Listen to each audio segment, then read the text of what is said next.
Guys, आज हम पढ़ने जा रहे हैं एक्टिव एंड पैसिव वॉइस। देखिए, जैसे कि हम जानते हैं एक्टिव वॉइस जो हमारे होते हैं वह बिल्कुल डायरेक्ट होती हैं। उनमें कोई प्रकार का चेंज नहीं होता। जैसा हमारा नॉर्मल एक सेंटेंस होता है वही होता है। फॉर एग्जाम्पल, जैसे कि हमने एक एग्जाम्पल ले लिया, I am going to Delhi. मैं दिल्ली जा रहा हूँ। अब जब हमने ये आपका एग्जाम्पल लिया तो अब देखिए, इसमें कुछ ऐसा वैसा तो है नहीं, बिल्कुल अपना नॉर्मल बनाए।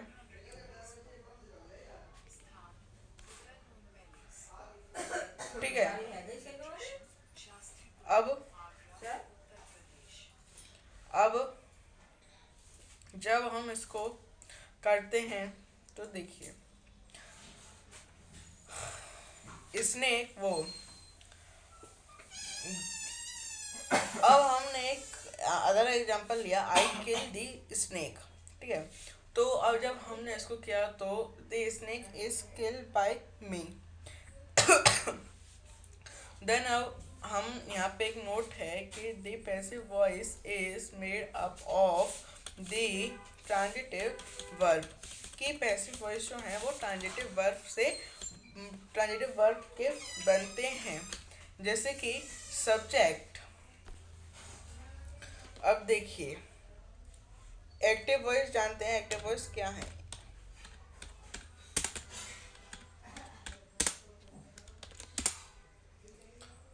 A verb is set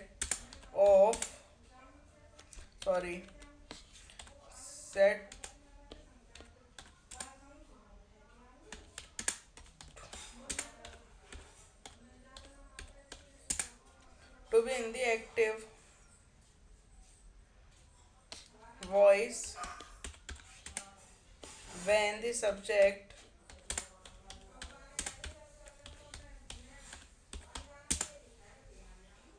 or perform the etc। अब देखिए,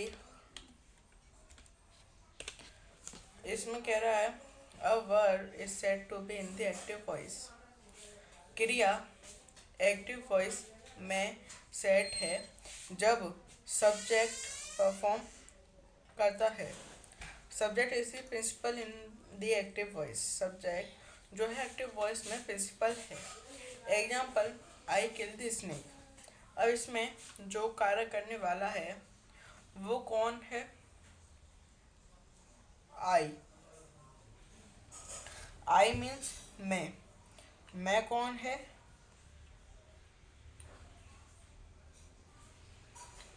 प्रिंसिपल है जो कि कार्य कर रहा है। कि सांप जो है वो मैंने मारा है, किसी दूसरे व्यक्ति ने नहीं मारा। या सांप को मैंने कार्य किसने किया है? मैंने किया है। मैं सब्जेक्ट हूँ। ठीक है। Then passive voice. पैसिव देखिए, example, I kill the snake. Then passive voice,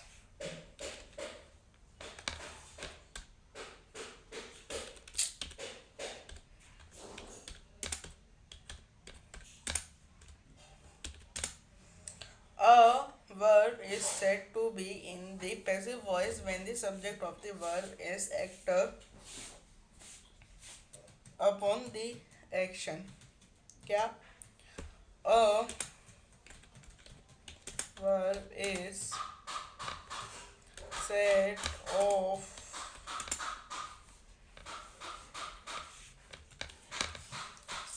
to be in the passive voice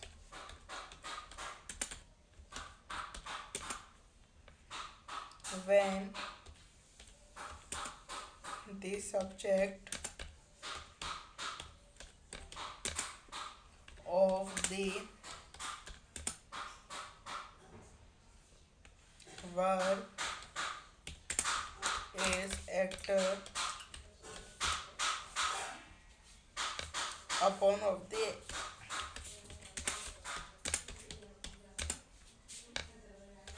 action. ठीक है, अब देखिए जो हमको बोलना चाह रहा है वो है a verb is said to be in the passive voice when the subject of verb is acted upon the action. अब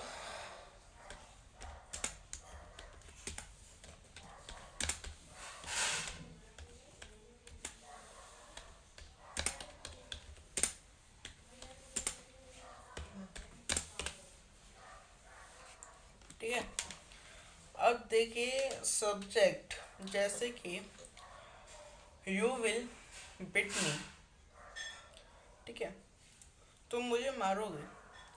अब इसमें अब ये है हमारा एक्टिव वॉइस में, इसमें एक चीज़ आती है, जैसे मैंने अब एग्जांपल लिया है यू विल बिट मी, कि तुम मुझे मारोगे। तो अब इसमें यू है और मी है, ये दो प्रोनाउंस हैं, पर यू सब्जेक्टिव प्रोनाउन है और मी क्या है, ऑब्जेक्टिव प्रोनाउन। अब जब हम इसका अपोजिट करेंगे तो मी की जगह मी नहीं रहेगा, सब्जेक्टिव आई हो जाएगा, क्योंकि अब इसमें प्रिंसिपल सब्जेक्ट जो है वो लास्ट में चला जाएगा ऑब्जेक्ट की जगह, जो कि प्रिंसिपल कराएगा ही, पर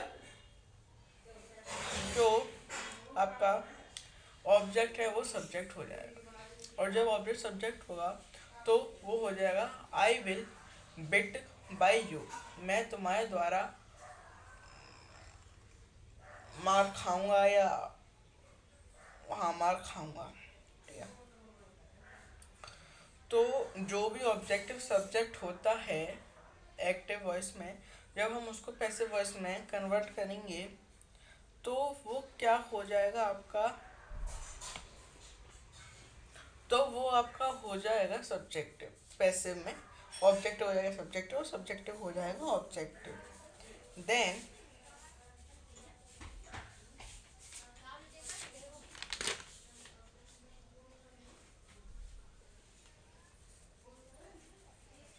देखिए जैसे कि अभी मैंने आपको बताया था pronoun are changes as under, subject को ऑब्जेक्ट और ये। तो अब इसमें मैं आपको एक चार्ट बनाता हूँ जिसमें ये जगह हम ले लेते हैं सब्जेक्ट एंड नेक्स्ट लेते हैं ऑब्जेक्ट। अब देखिए सब्जेक्ट में हमने ले लिया आई, तो इसका ऑब्जेक्ट क्या हो जाएगा, मी। देन नेक्स्ट हमने लिया वी, तो इसका ऑब्जेक्टिव हो जाएगा us. Then you,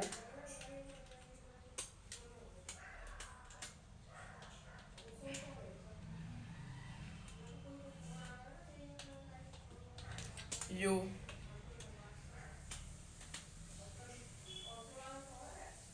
he, him,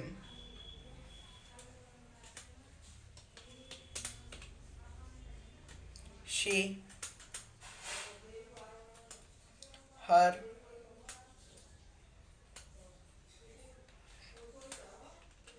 ठीक है, इट, तो इसका क्या हो जाएगा, इट। देन दे, तो इसका क्या हो जाएगा, देन। अब ये जो हैं पर्सन्स प्रोनाउन मैंने आपको बताए, ठीक है।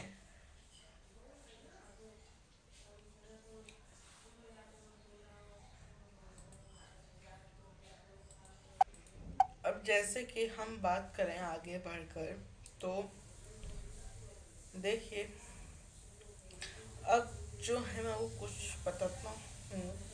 अब जैसे कि हमने लिया कि by is used with agent of action when it's help to complete tense. Passive voice is made up of 8 parts of tense and 4 parts of tense are not changed into passive voice.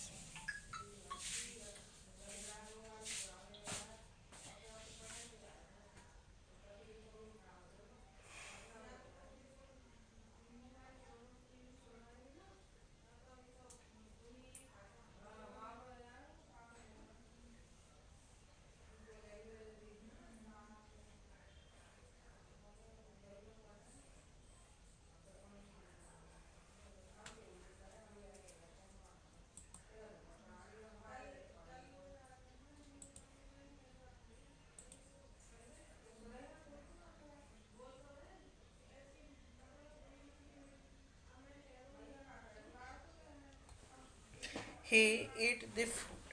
अब देखिए जैसे कि हम कुछ आपके सामने example रखें तो ही ईट द फ्रूट, वह फल खाता है।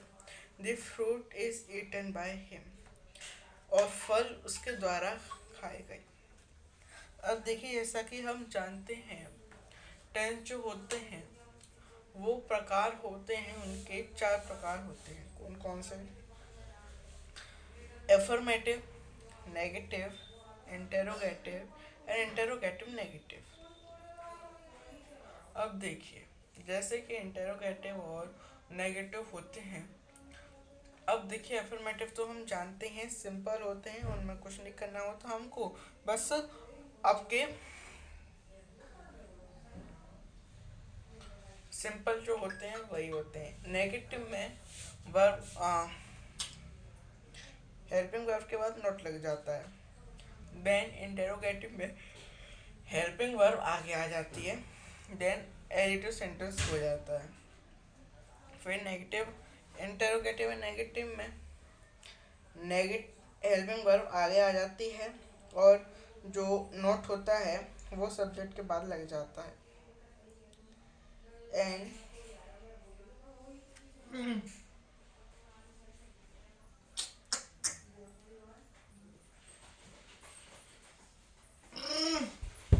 ठीक है, इस प्रकार से हम जानते हैं। अब प्रेजेंट इंडेफिनिट टेंस जो होते हैं, प्रेजेंट इंडेफिनिट टेंस जो होती हैं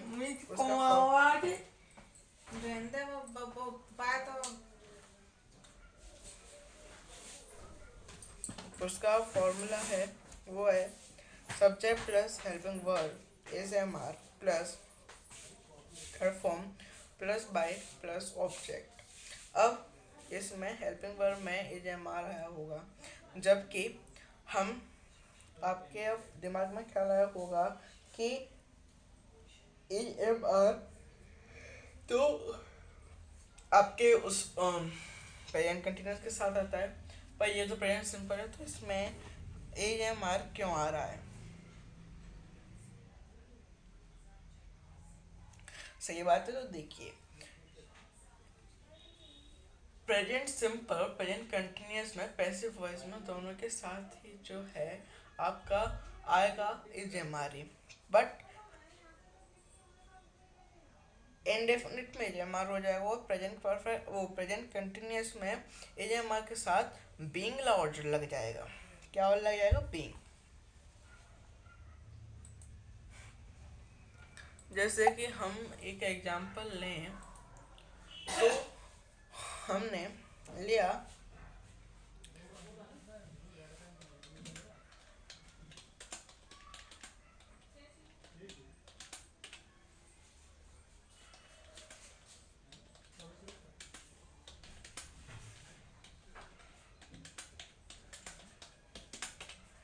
ठीक है।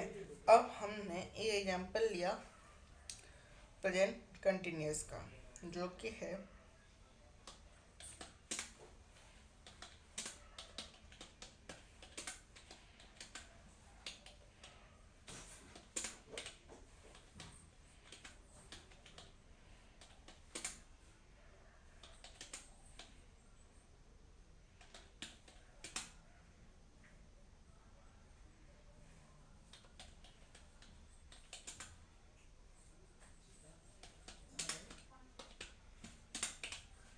ठीक है।